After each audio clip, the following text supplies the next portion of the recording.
How are you? I will start by saying, for anyone that is watching, I'm doing a series of Pride videos for the EDS for IRE campaign. If you're following on social media or TikTok, you probably saw a call out that I did the other day. And I know Ray here from online and met outside the Dáil a few times as well. So got chatting and thought we would do a little video together so that I could showcase your excellent work with both your jewellery and your music. I know that you bring in the theme of EDS and the zebra and chronic illness in general into kind of both. So great advocacy work through your art, basically. I suppose, first of all, just if you want to introduce yourself, your preferred pronouns and how you identify and your diagnosis as well. Well, I'm Ray. I have EDS, I've got POTS, epilepsy, spinal instability, stuff like that. My pronouns are either they, them, or he, him. I'm gender fluid and bisexual. Cool. So I suppose to start off with, would you like to talk a bit about your music? Because I suppose you've been doing music now the last few years. I suppose that started before your jewellery making, wasn't it? It was a way of expression. Yeah, I started singing lessons when I was about 12 and I picked up a few instruments along the way. And now you're on Instagram, or do you use YouTube as well? What Instagram, TikTok, YouTube, Facebook, anything you're on, you'll find me. Excellent. I'll make sure to link all of those in the video description as well, so everyone can find you. I know you were at a gig yesterday, weren't you? Depeche Mode, was it? Yeah, Depeche Mode, yeah. And how was that? It was great. Class. So I'm not going to get you to sing today because I know you were screaming yesterday and you're wrecked. So hopefully if you want to send me a video later, we can put that in the end. I've already sent it. Oh, did you? Excellent, cool. Is that, where did you send it? On? EDS for IRE Instagram. Cool. I will put that at the end of this video because I think that'd be great for everyone to see. Obviously, they can go check out your channels, and I hope everyone does that as well because it's so important. I think that it's Pride Month. I think we need to acknowledge our part of the community, and there's a huge overlap, let's be honest, I think within the chronic illness and disability world, and then of course EDS world, between LGBTQ community and the disabled community. There's such a broad overlap, and I think this is the month where people should be showcased and show support.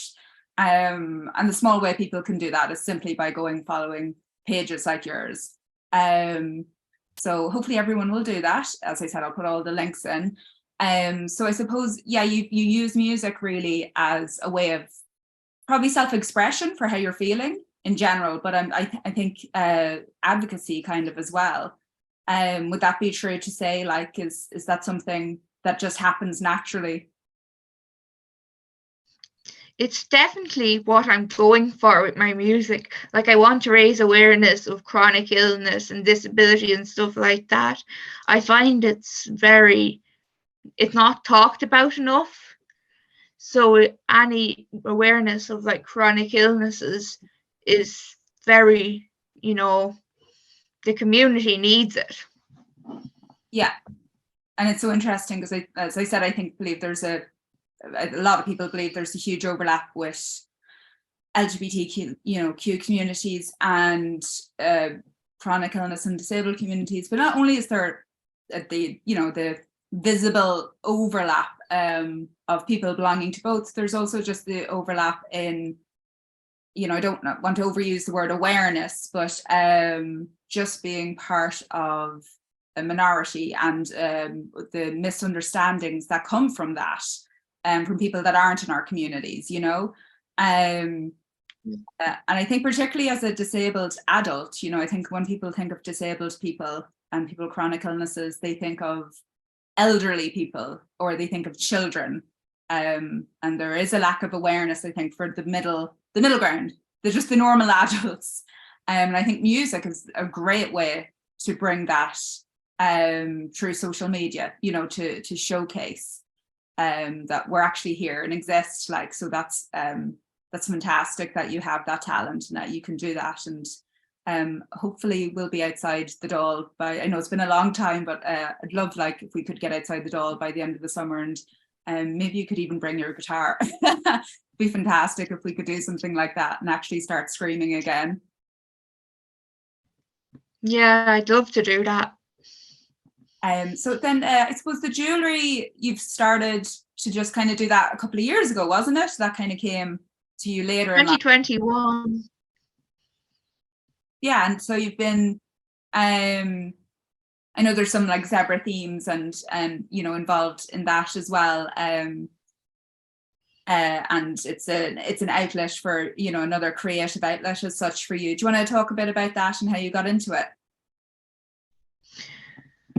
Well, the first thing that really got me into it was I was looking for kind of like dangly drop earrings that wouldn't hit against the collar and make really loud noise.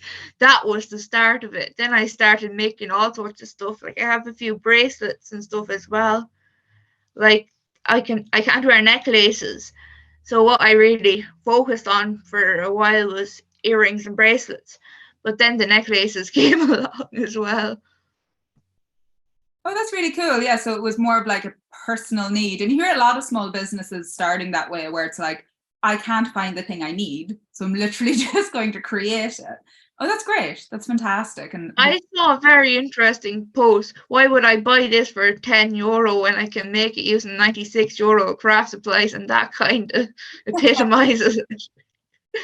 That's it. Yeah, I don't think often people don't appreciate the work, the care and the time that goes into creating crafts. And that's something myself and yourself have in common. As I said, you know, to kind of introduce you there, we've met before and we know each other through the EDS community, but we also have the share of love of craft making. So I totally understand where you're coming from, that aspect. And people don't often, if you're doing a craft fair, people look at a price and it's you know, people think, oh, that's overpriced, and it's like, you don't realize the work that goes into these.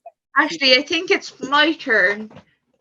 I'll just get this off my wall, because I actually have one of your pictures. It's not coming down, but I've got one right beside my dressing table here. Oh, which picture is that? I won it at the raffle last Christmas. Oh, fantastic. Yeah. I just have it beside. It won't come down. I can't reach. Well, don't hurt yourself. That would be hilarious if you injured yourself on an EDS interview. That's not. Oops, I dislocated my wrist. And you could sue me because I have it recording. Don't do that. No. Yeah, and I think it's naturally, I find in the EDS community, we're naturally creative sometimes as well, because often we either can't work or we can only work part-time, and it's like, right, well, what else can I do? So I feel like there's a lot of creatives in the community, do you know, and it's like, well, what can I do at my time? And a lot of it is what will help me, what will help the community. You know, I think we're natural givers in that way, but we're also like, it's great to be able to do something, anything for just mental health. You know yourself, when you're sick and you're lying in bed, it's like, I need something. I need a hobby. I need an activity. And I think we're naturally drawn towards the arts, whether it's music or creating and crafting. But it's also fantastic that you took that and you've made it personal, but you've also made it a thing of advocacy as well, and awareness. Like, so yay, so great. So this is exactly the type of interviews I want to do. Hopefully other people are watching, especially if they live in Ireland. Even if you don't have EDS or HSD, I'd love to interview, showcase more people from both communities really this month, you know. So if anyone's out there is watching, please do get in touch. Just to wrap up the interview, what are your plans for Pride? Do you usually do anything to celebrate it, or do you have a regular thing, or is there anything on local to you? No, I don't really have anything local. But what I do during Pride is I make a conscious effort to find like LGBT creators, be they musicians, artists, and support their social media accounts, even if I can't afford to buy something from them. That's what I like to do for Pride. Excellent. Yeah, and that's what it's all about at the end of the day. Like, if no one's asking for, especially from disabled people like us, no one's asking for a lot of money, a lot of time, but it's really important to follow, like, and share all those accounts. Yeah. That's the biggest support I think that we can give to both the LGBT community and small businesses like yourself. And if you can do that both in one, that's fantastic. So I think that's everything. Is there anything else you'd like to add to the interview today, or? No, I think that's it. Thanks so much for coming, and hopefully we'll be outside the Dáil before the end of summer, screaming and singing, hopefully. Hopefully, yeah. Take care, Ray. I'll see you soon. Thanks for coming. Bye. Bye-bye.